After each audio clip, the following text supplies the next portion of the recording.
മാനിപ്പാനി വേദനിപ്പിച്ചാൽ മാത്രമല്ല ശിക്ഷ ലഭിക്കുന്നത്, വിവാഹം കഴിച്ച പെണ്ണിനോട് അനാദരവും ആ തോന്നിവാസവും വൃത്തികേടും ഇകഴ്ത്തലും ചെയ്തിട്ടുണ്ടോ അള്ളാഹു വെറുതെ വിടുമെന്നൊരാളും കരുതേണ്ടതില്ല.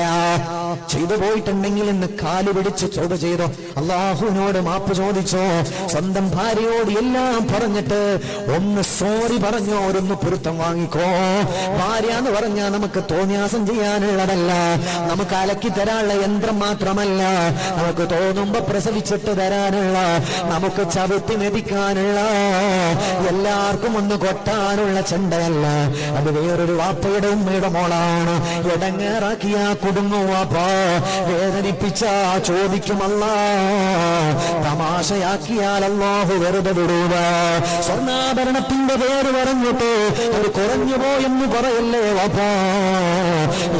ഇങ്ങനെ ഓരോ കാര്യം